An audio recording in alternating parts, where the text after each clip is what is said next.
rockin' with it.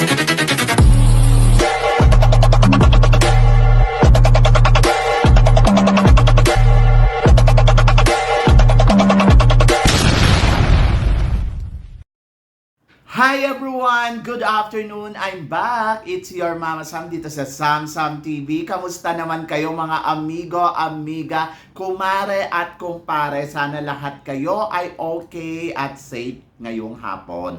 And then kung ako naman ang tatanungin nyo, ito maghapon lang ako dito sa bahay. Actually, start na ng eskwela, kaya lang ako kasi parang pinapapasok ako starting on Monday. Tama nga naman. Ano naman gagawin ko doon? Magbibigay ng mga libro. Charot. So yan.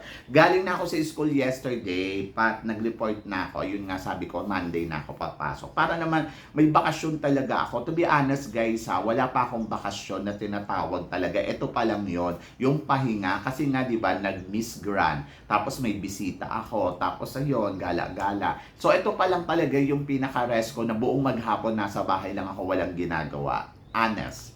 So yun, so I'm happy naman.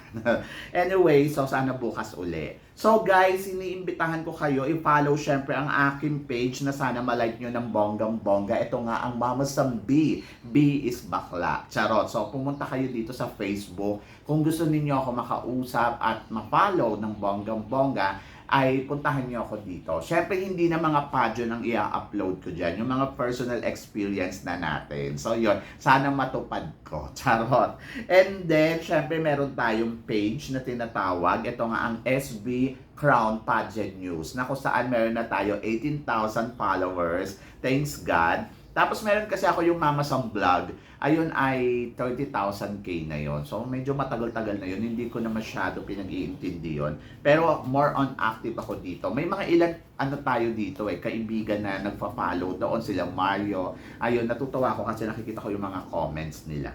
Ayun. And then of course, my official Facebook, syempre, follow niyo na rin po ako kung gusto niyo, syempre, ang Brusas Sam. So, yung Sam Brusas, malapit ko nang i-deactive yon. Kung naka-follow kayo doon, lipat na kayo dito. So, yon. So, ito naman yung talagang personal ko. So, yan. Para malinaw lang sa lahat. Di ba?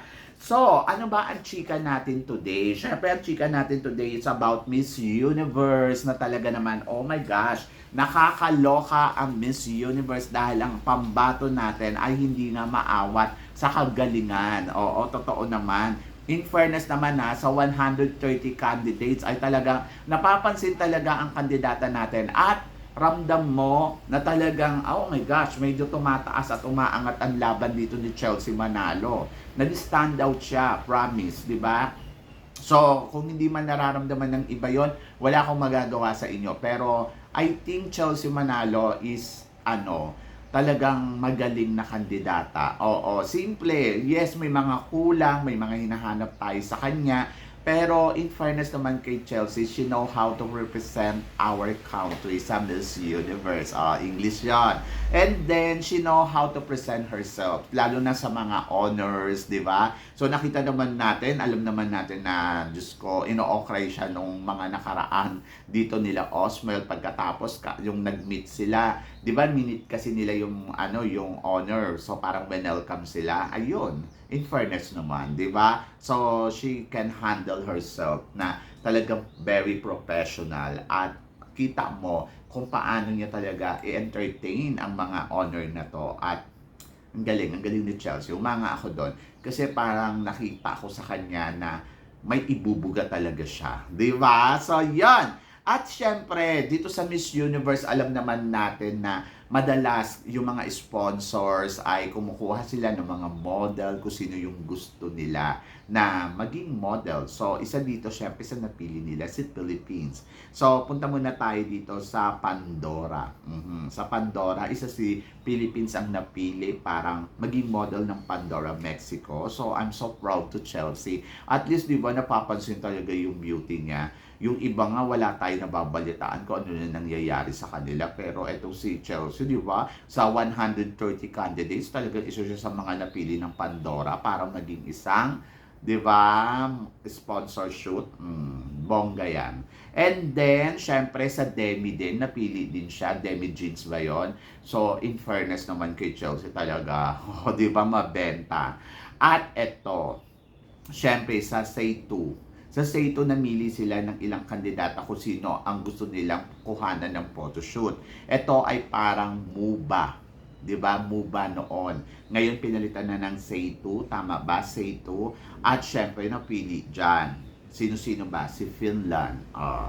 Si Finland talagang maganda talaga si Finland, no? Yung para siyang Barbie, in fairness. Si Japan. So, syempre nakaka-proud si Japan kasi umuusog talaga sa pageant kahit doon sa Miss Grand. Si Peru. Si Peru, alam naman natin na talaga very beautiful. So, parang feeling ko good. Venezuela, si Venezuela, I love her. Grabe rumampa sa Venezuela. Si India, ay maganda din talaga si India. Andyan din si Brazil, di ba? Parang Miss Grand lang. France, di ba? Dominican Republic, Thailand, syempre hindi mawawala si Thailand dyan. And Philippines. So, congratulations kasi napasama si Philippines dito. So, doon sa mga nagsasabi na walang ibubuga si Chelsea Manalo, sorry na lang, dahil talagang choices nila si Chelsea Manalo para sa mga ganitong mga eksena kung saan talagang nakukuha sila sa sa tawag dito sa mga cosmetic sponsor shoot. So yung iba medyo na worry kasi 'di ba sabing ganun may sumpa daw yung MUBA. Kung sino daw yung napipili doon naliliguak daw sa semifinals or sa top 5. So may mga insidente talaga na nangyayari yon. Pero kung iisipin mo naman si si Rabia Mateo napasama sa top 5. Si Beatrice Luigi Gomez napasama din si Rabia Mateo napasama sa semifinals. Si ganun din si tawag dito si Beatrice Luigi Gomez nakarating pa nga ng top 5. Ayun nga lang si Chelsea Manalo na thank you girl, di ba? Kaya hindi ko rin masabi na may sumpa ba siya o wala. Nandoon yan sa girl ko paano nila i-present yung sarili nila. At tama din naman, hindi naman porkit napili sila dito sa mga sponsor shoot nila, ibig sabihin nun, pasok na sila sa semifinals. So, kailangan talaga nila patunayan yung sarili nila. Pero, may advantage kasi syempre, sa mga sponsors, di ba, marirecommend sila doon sa owner at masasabi na, oy, itong babaeng to madaling makatrabaho. So, yon. So, ako naman para sa akin, pagdating kay Chelsea Manalo, alam ko naman yung character ni Chelsea. Kaya nila napili ito bilang kandidata ng Miss Universe Philippines ng Miss Universe.